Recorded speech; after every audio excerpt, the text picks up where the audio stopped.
Multi currency అంటే ఏంటి? ఎందుకు మల్టీ కరెన్సీని మనం ఉపయోగిస్తాం?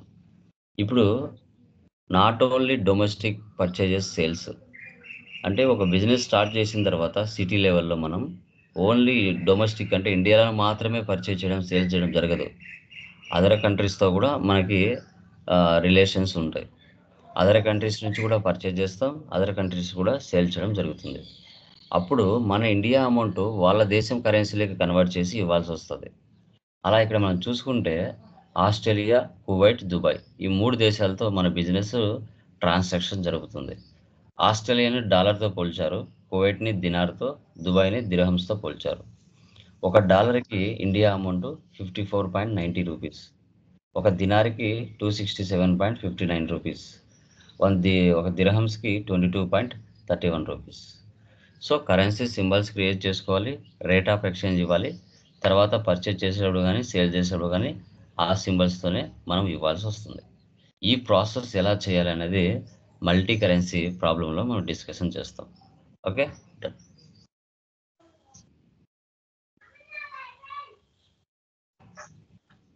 న్యూ కంపెనీ క్రియేట్ చేస్తున్నాను.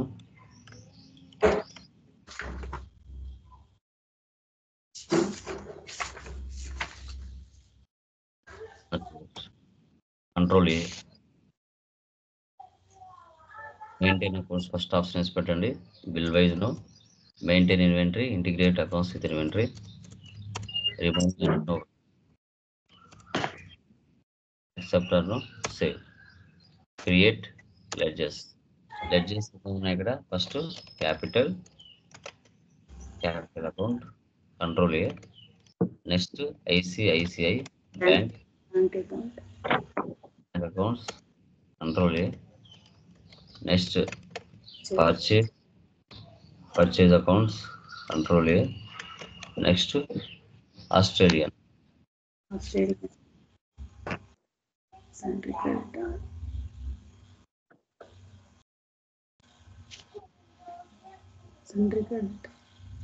అండి. ఇక్కడ ఇండియా కాబట్టి మనం కరెంట్ ఇండియా తీసుకున్నాం, అది ఆస్ట్రేలియా కదా, ఆస్ట్రేలియా తీసుకోవాలి ఇక్కడ. తర్వాత అక్కడ ఏ స్టేట్లు ఉన్నాయో మనకు తెలియదు కదా ఆస్ట్రేలియాలో.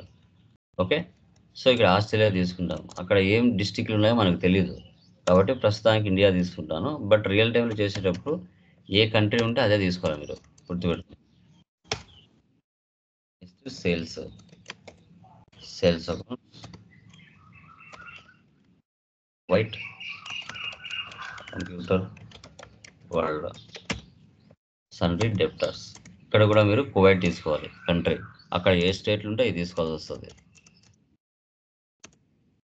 Next Dubai,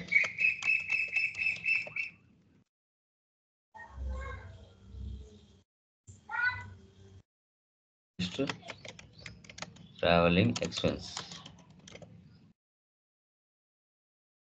direct. Next bank charges, indirect expense,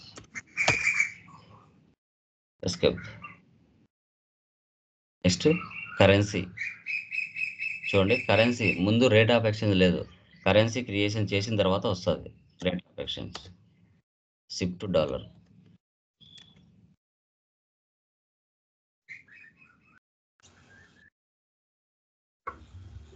ఎన్, ఈహెచ్ఎస్, దిర్హం,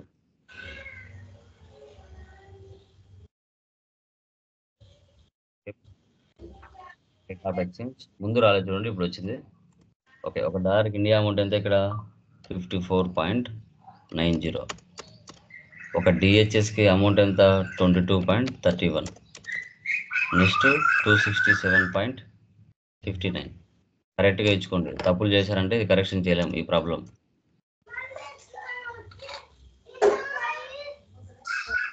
NOS,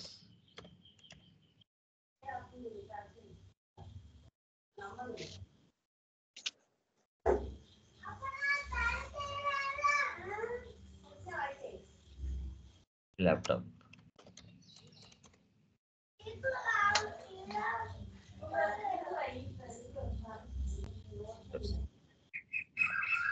receipt, capital 75 lakhs. ICICI Bank. Next, cash withdraw from bank.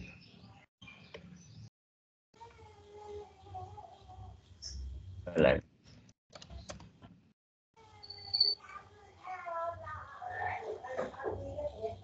Purchase. Australia computer rates. HP laptop. Quantity 80. Dollar ఇవ్వాలి, డాలర్ ఇచ్చి ఇవ్వాలి 600, 48,000. ఆ రేట్ ఇన్ ఫారెక్స్ 600కి rate of exchange India అమౌంట్తో 54.90తో చేస్తే rate in 32,940 rupees వస్తుంది. 48,000కి మళ్ళీ కింద 54.90తో చేస్తే 26,35,200 వస్తుంది. సేల్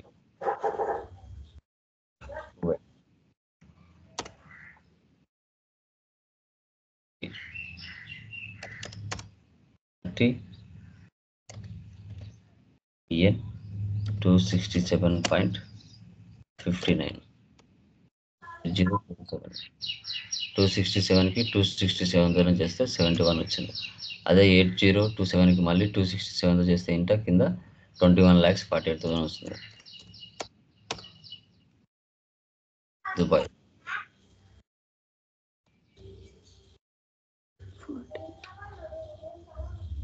ఇక్కడ వచ్చేసి 40. డిహెచ్ఎస్ 1250. Payment Australia dollar 25,000.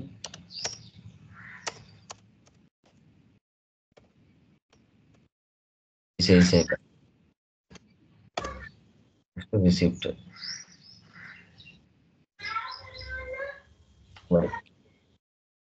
డిఎన్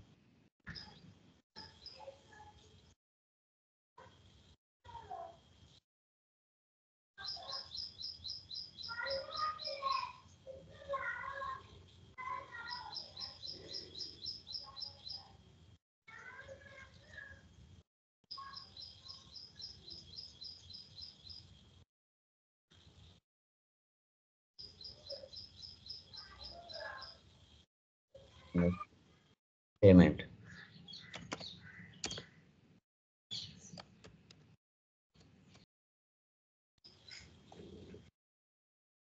మళ్ళీ బ్యాంక్ ఛార్జెస్. వేటికి డాలర్స్ ఉంటేనే వాటికే ఇవ్వండి, రిమైనింగ్ వాటికి అవసరం లేదు.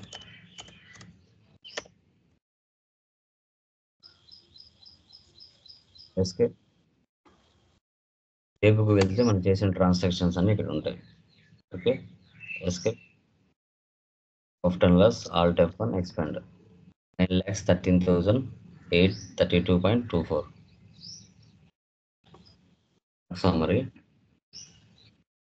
configure, show goods in versus, show goods out versus. Inwards అంటే పర్చేజెస్, అవుట్వర్డ్స్ అంటే sales, remaining closing balance. Dashboard.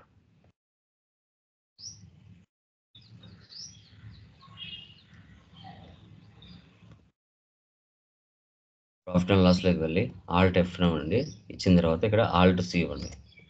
Alt C ఇచ్చిన తర్వాత డాలర్ అడుగుతుంది. మన ఇండియా అమౌంట్కు ఇతర దేశాల అమౌంట్కు డిఫరెన్స్ చూపిస్తుంది ఒకే చోట. ఇక్కడ 59,446 అయితే మన ఇండియా అమౌంట్ 32,63,632 రూపీస్ అవుతుంది. మళ్ళీ ఆల్ట్ C. అన్ని దేశాల అమౌంట్లు చూడాలి. 3 దేశాల అమౌంట్లు. Alt C. 4 దేశాల అమౌంట్లు. Dollar, దిర్హం, dinar India amount.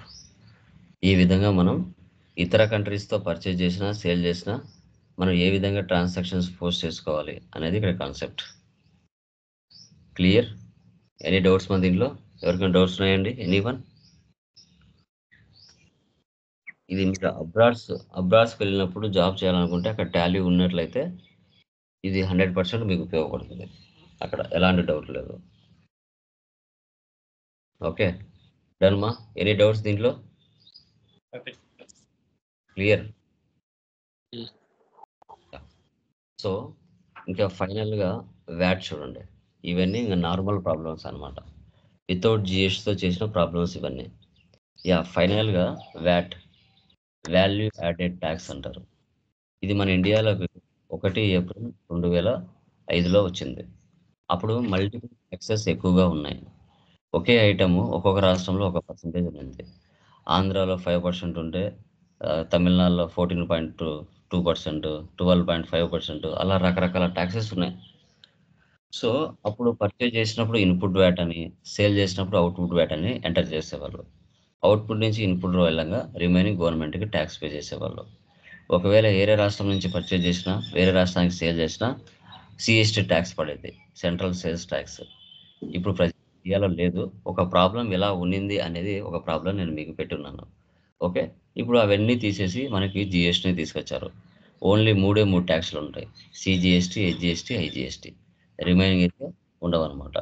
So అలాంటప్పుడు వీటిని మళ్ళీ ఏ విధంగా ట్రాన్సాక్షన్స్ పోస్ట్ చేసి మనము పోస్టింగ్స్ చేసిన తర్వాత ఏ విధంగా రిజల్ట్ చూడాలి అనేది చూద్దాం.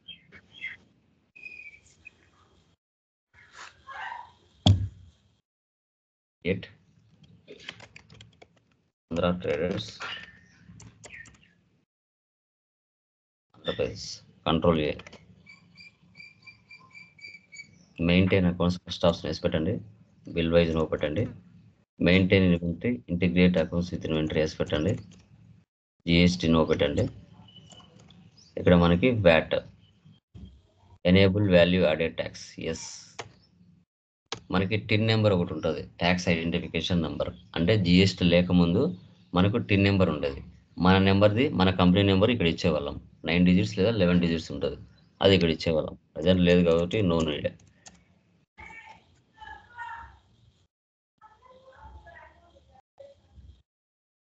Create ledgers, capital account, control. Next purchase. చూడండి, మనము వ్యాట్లో ఉన్నప్పుడు ట్యాక్స్ అనేది లెడ్జర్లో ఇచ్చేవాళ్ళం. ట్యాక్స్ అనేది లెడ్జర్లో. ఇప్పుడు పర్చేజ్ ఇన్పుట్ వ్యాట్ 5% ఉంటుంది కదా, ఇన్పుట్ వ్యాట్ 5% ఉంటుంది, ఇన్పుట్ వ్యాట్ 12.5% ఉంటుంది, ఇన్పుట్ వ్యాట్ 14.5% ఇలా ఉండేటివి. అవన్నీ మనము పర్చేజ్కి సేల్కే ఇచ్చేవాళ్ళం. ఓకే. Purchase 5%, purchase accounts. ఇక్కడ చూడండి, ఎప్పుడైతే మీరు F11లో వ్యాట్ డీటెయిల్స్ వేసి పెడతారో ఆ ఆప్షన్స్ మీకు వస్తాయి. Is VAT CST applicable, set alter VAT details yes. ఇక్కడ 5% ఇవ్వాలి.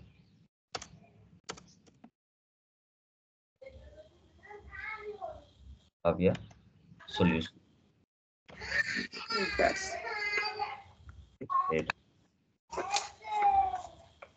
Yes. కి సప్లయర్స్ నెంబర్ ఉంటుంది, బయర్స్ కూడా టిన్ నెంబర్ ఉంటుంది. వాళ్ళ నెంబర్ ఇక్కడ ఇచ్చేవాళ్ళం మనం. లేదు కాబట్టి నో నీడ్. So sales 5%,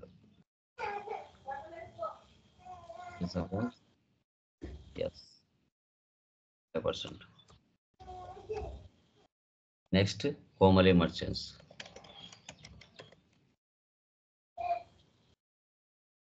డెప్టర్స్. ఇక్కడ వీళ్ళ కూడా నెంబర్ ఉంటుంది, అది కూడా ఇక్కడ ఇచ్చేవాళ్ళం. Next Balu private limited,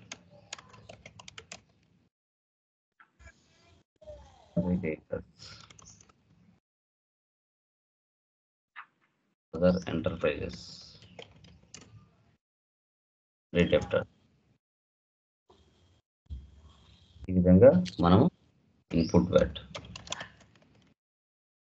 5%, duties and taxes, GST, VAT ఇలా ఎంటర్ చేసేవారు. Output VAT 5%, duties and taxes, VAT. అన్ని లెడ్జర్స్ ఇలా చేసుకోవాలి. Escape, unit, NOS, numbers,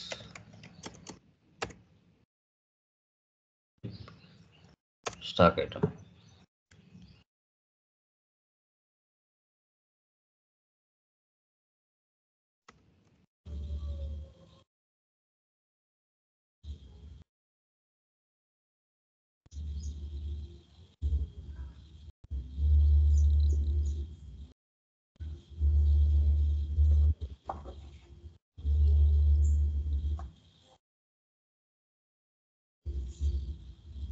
next Oppo mobile.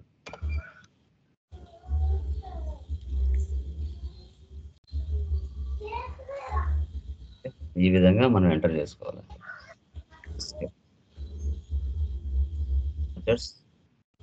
First one receipt తీసుకోవాలి. క్యాపిటల్. సో అమౌంట్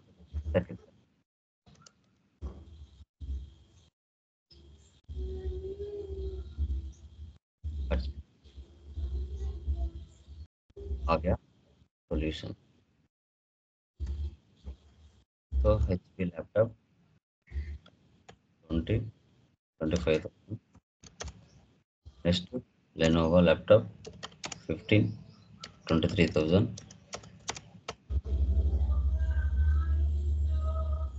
దాని కింద ఇన్పుట్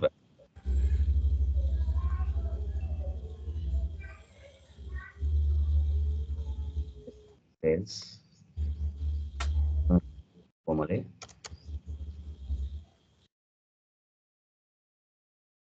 ల్యాప్టాప్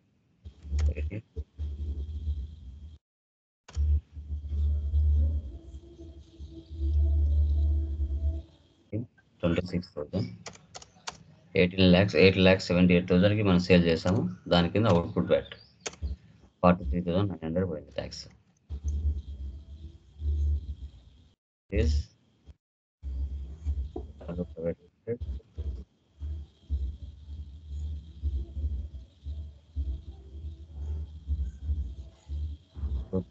Hundred Oppo 25 3,500. 1,62,500కి మనం పర్చేజ్ చేసాం. దాని కింద బ్యాట్ తీసుకోవాలి. Sales other enterprises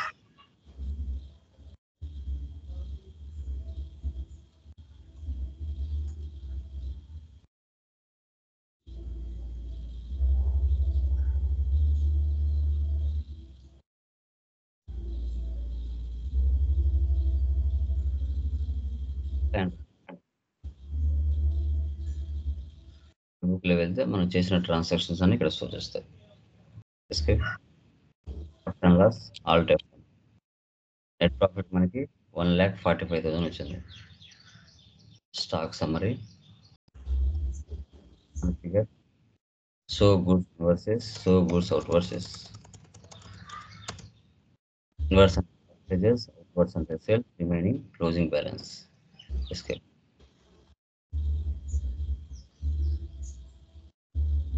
Reports. Next, display more reports, VAT reports. ఇక్కడ మనకు కనిపించేటివి, బట్ ఇప్పుడు జిఎస్టీ ఉంది కాబట్టి వ్యాట్ తీసేసాడు, కానీ ఇక్కడ కనిపించదు. ముందు ఇక్కడికి వచ్చామంటే మనము ఎంత అవుట్పుట్ సేల్ చేసాము, ఎంత ఇన్పుట్ చేసాము, గవర్నమెంట్కి ఎంత ట్యాక్స్ పే చేయాలనేది ఇక్కడ షో చేసేది. ఇప్పుడు అది లేదు కాబట్టి ఇక్కడ షో చేయలేదు. ఇది మా వ్యాట్ అంటే వాల్యూ యాడెడ్ ట్యాక్స్ అంటాం. ఇవి అన్ని జనరల్ ప్రాబ్లమ్స్. ఇప్పుడు మనం చేసింటన్ని జనరల్ ప్రాబ్లమ్స్, వితౌట్ జిఎస్టీ లేకుండా చేసిన ప్రాబ్లమ్స్. సర్వీసెస్ కానీ, ఇన్వెంటరీ కానీ, ఓకే, ఓపెనింగ్ బ్యాలెన్స్ కానీ, మ్యానుఫ్యాక్చరింగ్ కానీ, మల్టీ కరెన్సీ కానీ, వ్యాట్ కానీ, ఇవన్నీ జనరల్ ప్రాబ్లమ్స్. ఈ రోజుతో మనకి జనరల్ ప్రాబ్లమ్స్ కంప్లీట్ అయిపోయినాయి. ఫ్రమ్ టుమారో జిఎస్టీలోకి వాటిల్లో ఎవరికైనా డౌట్స్ ఉంటే అడగచ్చండి. క్లియర్ మా? ఏమైనా డౌట్స్ ఉన్నాయి ఇంకా? సార్ యూనిట్స్ ఆల్టరేషన్ చేసుకోలేమా సార్? మిస్టేక్స్ చేస్తే ఆల్టర్లోకి వెళ్ళాలి. ఎందుకు చేసుకోలేం? అవ్వలేదు సార్, నాకు చేస్తే ట్రై చేస్తే అవ్వలేదు అందుకు. ఇక్కడ ఆల్టర్లోకి వెళ్ళి ఇక్కడ యూనిట్లోకి వెళ్ళి మార్చుకోవాలి ఏదైనా మిస్టేక్ చేసింటే.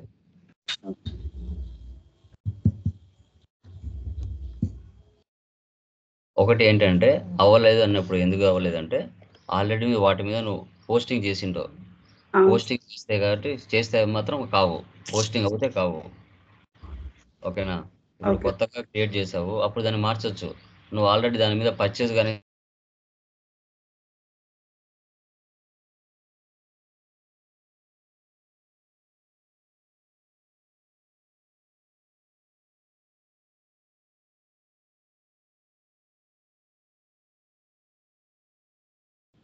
So okay